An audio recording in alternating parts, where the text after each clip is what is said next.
Fairfax Media has announced the biggest shake-up in its history, slashing 1,900 jobs, downsizing its papers and closing printing plants. It's all part of a strategy to secure a digital future.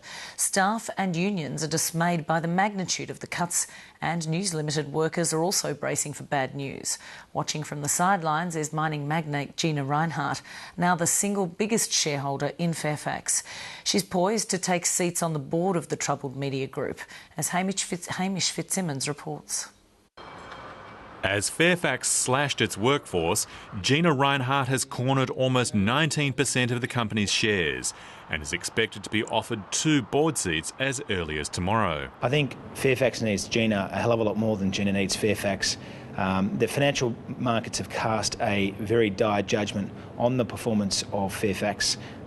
Its share price is at 20-year lows. As Fairfax shares moved west, staff were shell-shocked after the radical restructure was announced. We've recently seen a bananas decision to outsource 60 sub-editors from Newcastle and Wollongong. It's just rubbish.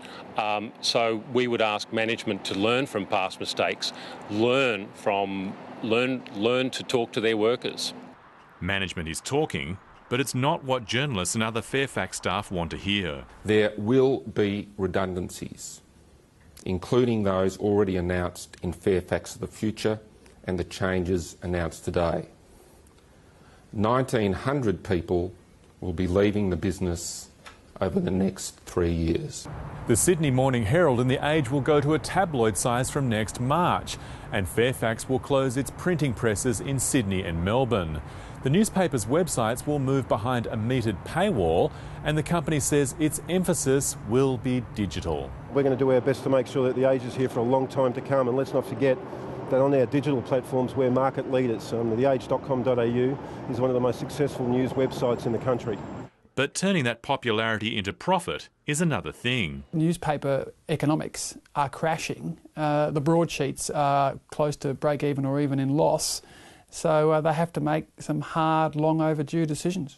Fairfax CEO Greg Highwood outlined the company's digital future in this grainy video on Fairfax websites. We're also changing the way we deliver our journalism, with a significant restructure of our metro editorial teams to ensure greater integration across print, digital and mobile platforms and better sharing across geographies.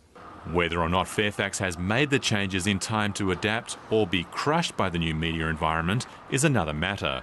Andrew Jaspan edited The Age from 2004 to 8 and now runs the online opinion site The Conversation. I salute the company, and I have one cheer for the company for actually finally getting round to that. The problem is it's 5 to 10 years too late, and the result of being too late is it's left the company in a very weak position. Gina Rinehart's raid on Fairfax shares has prompted speculation. The mining magnate wants the papers to reflect her opinions. What that means is that she will take this group in a different trajectory in terms of its editorial line, and what the impact of that will be, we don't quite know. But economist Christopher Joy says changes will ultimately be commercially driven. If there needs to be a change to editorial content, that'll be driven by revenue and profitability considerations, not by some ulterior ideological agenda.